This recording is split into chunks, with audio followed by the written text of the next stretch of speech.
আসসালামু আলাইকুম, কেমন আছেন সবাই? আশা করি সবাই ভালো আছেন। আজকে বিশেষ করে মনটা খুব খারাপ।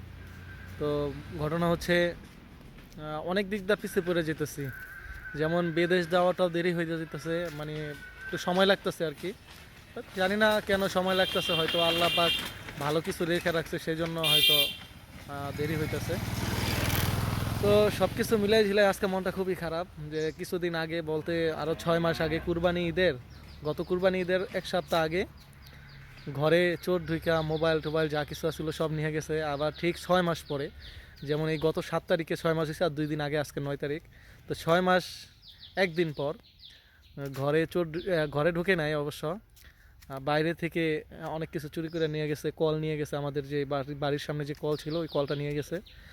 তো তারপরে আবার আমাদের শুধু আমাদেরটা না, আমাদের এলাকায় আরও অনেকেরটাই নিছে। ওই যে পার্শ্ববর্তী যে হিন্দু বাড়ি আছে, তারপরে আরও সামনে একজনের বাড়ি আছে, ওইখান থেকেও নিছে। তো অনেকের বাসা থেকে কল, বাড়িতে বাইরে যা যা পাইছে রাত্রে চুরি করে নিয়ে গেছে। বিশেষ করে রাত্রে 3টার পরে হয়তো এই ঘটনা হয়েছে। তো আমি রাত্রে 2টার দিকে, আমি আর 1:30 2টা এরকম পর্যন্ত জাগনা থাকি। তো দেখা গেছে 2টার পরে গিয়েই ঘুমাই। তো বেশিরভাগই সময় 2টার পরে, 2:30টার দিকে ঘুম আসে আমার। তো ওই সময় ঘুমাইছি। পরে 2টার 3টার পরে হয়তো বা চুরি হয়েছে।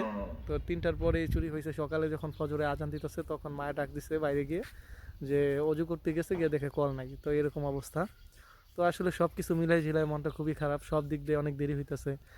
আমি চাইতেছি যে খুব দ্রুত বাইরে চলে যেতে, সেটাও একটু লেট হইতেছে, কেন হইতেছে জানি না। তো এই জন্য মনটা খুব খারাপ। আসলে সবার কাছে দোয়া চাই, যে সবাই দোয়া করবেন যে আমার যে সমস্যাগুলো আছে সেগুলো যেন একটু দ্রুত আল্লাহ পাক সমস্যাগুলো দূর করে, যাতে আমার বিদেশটা সব কিছুর দিক দিয়ে ভালো কিছু যেন দেয়। সবার কাছে দোয়া চাই, দোয়া করবেন। ভালো থাকবেন সবাই। এবং যার যার জানমাল এগুলো তো আল্লাহ পাকের হেফাজতে থাকে, তাও নিজে একটু ভালোভাবে রাখার চেষ্টা করবেন।